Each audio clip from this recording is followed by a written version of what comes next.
Okay, hello YouTube. Today we're going to be looking at the Dragon Sicilian beginning after e4, c5, knight of 3, d6, d4, cd4, knight d4, knight of 6, knight c3, g6 begins the dragon, bishop e3, bishop g7, f3, knight c6. This is the Yugoslav Dragon with queen d2, castles kingside, castles queenside, and we're going to be playing this main line against the Yugoslav. We're going to be playing the only real respected move in this position, which is now pawn to d5. And there are a multitude of ways that white can respond from this point, but we're going to be exclusively looking at the move queen e1. So what is this move? What is queen e1? What does it do exactly? Well, it's a quirky little move, and when it first came out, it actually caused black a lot of headaches because black didn't know quite how to respond to it. It's taking the queen out of the line of fire of the rook and putting the rook on the same line as the queen. So it's a little bit awkward for black, or at least looking at it optically, it looks a little bit awkward for black on how exactly to respond to this move. And some of the first books that talked about the theory of this line were actually suggesting this weird idea of playing e6 to fortify the pawn, and then after a few more moves, we're going to play e5 later.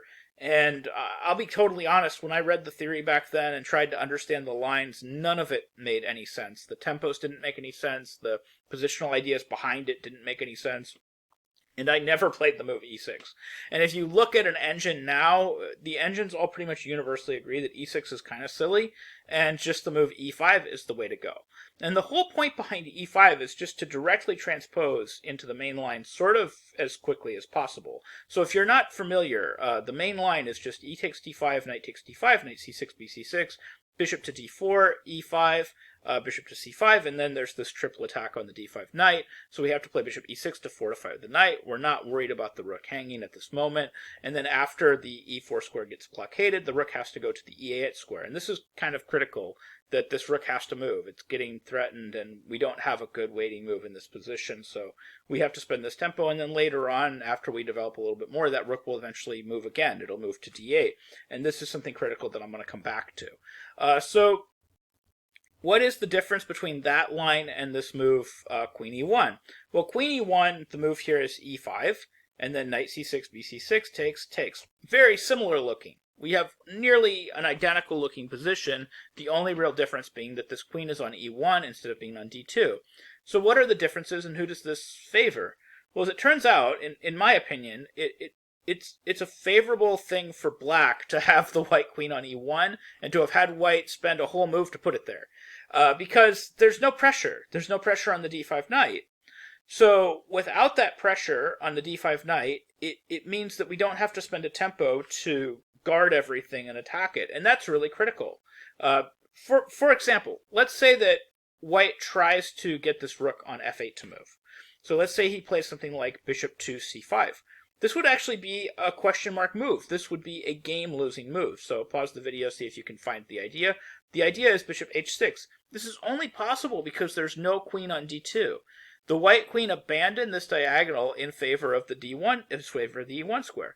But also, there's just not enough pressure on black's position to force black to do anything. He can spend a move to attack.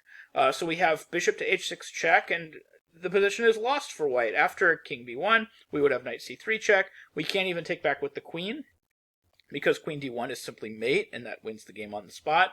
And of course, if bc3, just rook b8 is going to be a winning attack. For example, king a1, queen a5. They could take the rook, we could just threaten mate, and then we could simply take the bishop, and then we could just attack the dark squares later, and we're just going to have a huge attack on these dark squares. After queen a5, this is just decisive advantage black. Okay, so going back, we can't play bishop c5 right here. So what do we play here if we're playing white? Well, we try to put some pressure. We play bishop c4, we put immediate pressure on that d5 knight. We force black to fortify, which is what black wanted to do anyway. Black wanted to fortify that knight. But notice, like with the queen on e1, there's only 1, 2, 3 pieces attacking the d5 square. There's not a fourth, so it's still significantly less pressure. So after bishop e6, can we play bishop c5 now? I mean, that's a critical question. Can we play bishop c5 now and hit that rook and force that rook to move from f8 to e8 or whatever? And again, no, we can't. Just queen g5 check. Again, that diagonal can't be abandoned so easily. So queen g5 check, and we're threatening the king, we're threatening the g2 square. They actually have to play queen to d2 here just to defend both. We exchange queens, and we shuffle that rook not from f8 to e8 and then to d8. We just go straight to d8. We're not losing that tempo here. That's a really critical idea. We're not losing the tempo by having to two-step the rook from f8 to e8 to d8. We're just going straight to d8. And in this case, it's almost a game-winning idea. We're just threatening so much stuff here. We're threatening knight c3, we're threatening bishop h6, and, you know, for example, if white were to continue takes, bishop a6, bishop h6, we're just winning an exchange. This is just major advantage black. Black is doing really, really good here. Okay, so bishop c5 at any of those two moments is going to be bad, and it's kind of the natural move that black wants to play. He wants to force that tempo loss, but unfortunately, white has to play king to b1. He has to play king b1 and sidestep this problem, and then we can go ahead and play rook to b8. Now, there is an alternative to king b1. We can play knight to e4. So this was actually tried in Sidler versus Alterman, played in Germany back all the way in 1997. But Alterman actually equalized really easily. Like, he just played queen c7, bishop to c5, rook f d8, and again, if you're not spending a tempo on king b1, we're not spending a tempo on rook b8. So it turns out, like, really, black is just going to get in this equalizing maneuver. He's going to get in this equalizing maneuver with knight f4. And that's kind of the main equalizing maneuver in these positions where black manages to free himself, is he manages to play a move like knight f4, and he manages to get equal. And in this case, white didn't even bother exchanging, which is usually white's best bet. He played queen to c3, and then bishop to d5 got played, and black is already completely equalized. And after king b1, like, if you spend a lot of time looking at this on an engine, the move knight to e6 will keep popping up as a possibility to just, you know, get a totally solid and equal position, and maybe even start trying to press a little bit and try to get a slight edge with black. Alterman, instead, he just activated his rooks, and he turned out everything was fine, and he equalized, and the position ended in a draw, and it was all okay. But, okay, so if we go back, the move king b1 is kind of the move that needs to get played. You need to kind of force black to make at least one more move. So rook b8 is kind of the move that gets played here. And now we're following two different Nakamura games. We're following Anand versus Nakamura, and we're following Duda versus Nakamura.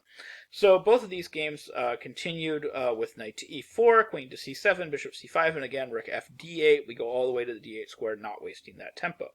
So here, white just continued with this move, pawn to g4. So, like, it's important to note that we're down a whole tempo here, but in reality, we're kind of down two tempo here, because we did spend a move to play queen on d1 to e1, and now if we were to spend another move to play something like queen f2, we're actually down so many tempo that our position is close to lost. Like, we could just play a move like f5 and hit this knight, and the whole position is nearly falling apart. Like, even after knight g5 just hitting the bishop, we play bishop to c8. Again, there's no pressure on the d5 knight, or not enough pressure.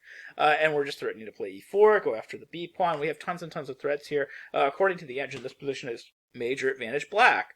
So we've gone from a position where we were comfortably equal with white, and now it's major advantage black. We're down a bunch of tempo against the main line, especially if we start transposing into the main line. So we have to find these independent moves. So after rook f to d8, sort of the main move here is just pawn to g4, and we're still following both games, continued h6, and now the games deviate from each other.